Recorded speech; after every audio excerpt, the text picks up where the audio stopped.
Hey guys, it's Jess from Madden Crafts, and today we're going to look at some Canva features that make PDF creation a little easier. Let's jump into it.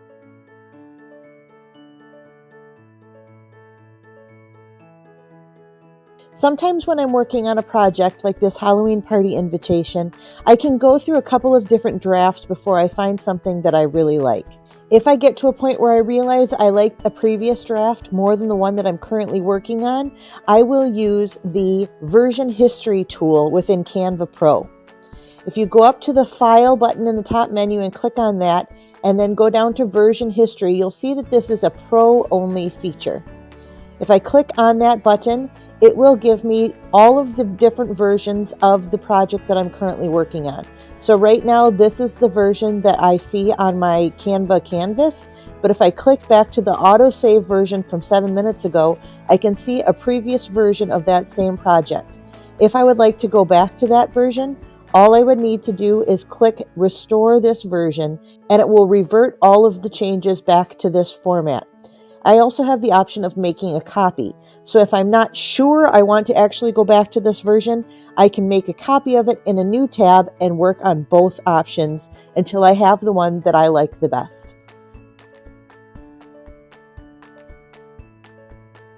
If you have a project that you're creating from scratch or you're customizing a Canva template quite a bit, guidelines can be a real help to make sure that you have everything aligned properly.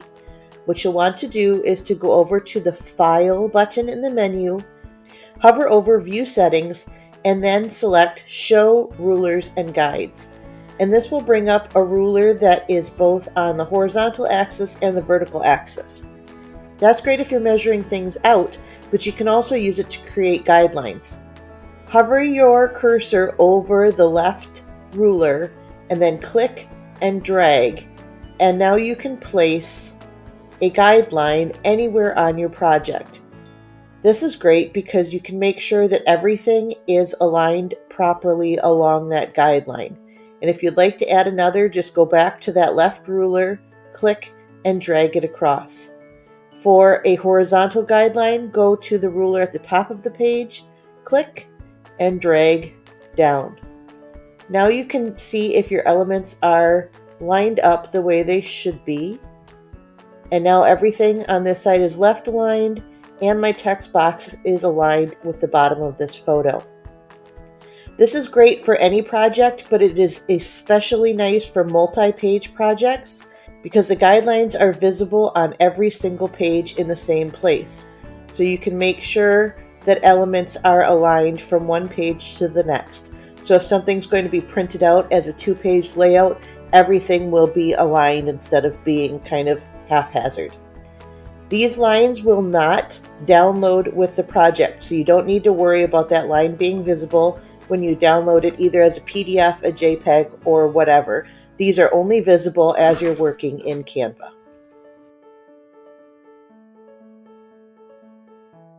Did you know that you can add QR codes into your Canva projects for free? I've created this quick design using a pre-made Canva template and then my own colors and fonts, and now I'm going to add a QR code here where there's a placeholder. You'll need to go over to the side of your screen and click on the Apps button. This will bring up the menu with all the different apps that are offered within Canva. Scroll down to the Create Something New section and you'll see the QR code app. If you've never used it before, it will ask you to add the app to your profile. And then after that, you can start making your QR code. So I'm going to make this direct to my blog.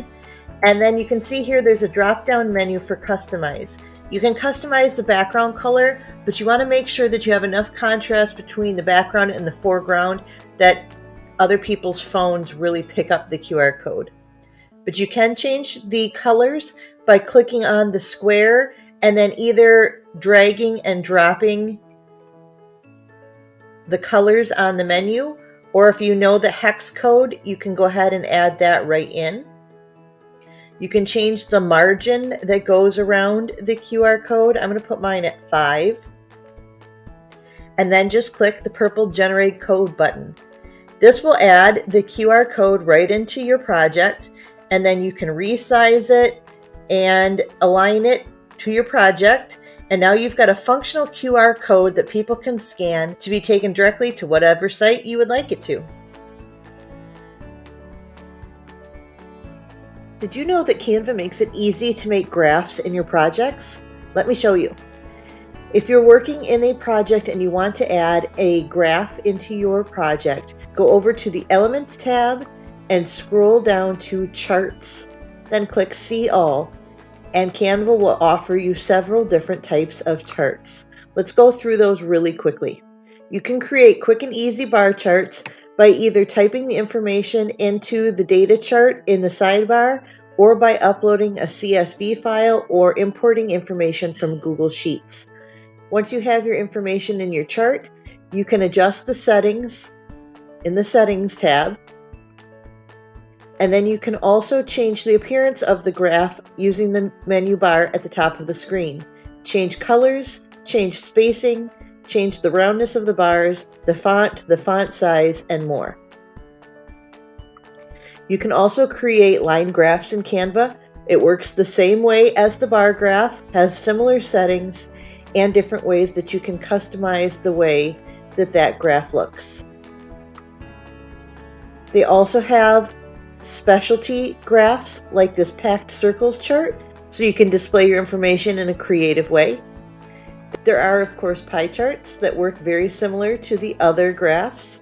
You can display the values as percentages or numbers. And then finally, probably my favorite are the pictograms. For instance, this one will show you percentage of people, and you can actually change that if you would rather it be something like moisture levels or time.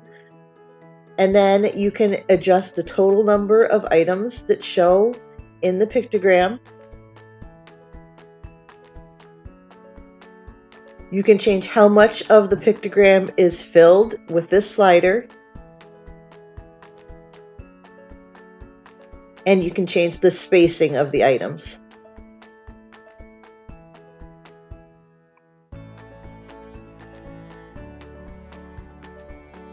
This is a party invitation based on a template from Canva. Let's say you wanted to email this invitation as a PDF rather than print it. If you wanted to add something where you can click to RSVP, all you need to do to turn that into a clickable link is to click that element, click the 3 buttons that will bring up another menu, and then click the link button. And there you can type in any URL that you would like. So if you have an Evite or if you have a spreadsheet form or whatever, you can click that and you can see, you can edit the link. You can take a look at it to make sure it's directing to the right URL. You can copy it or you can delete it once you have it inserted. When you download this as a PDF and it is pulled up on another person's device, this is now a clickable link that will send them to whatever URL you have added.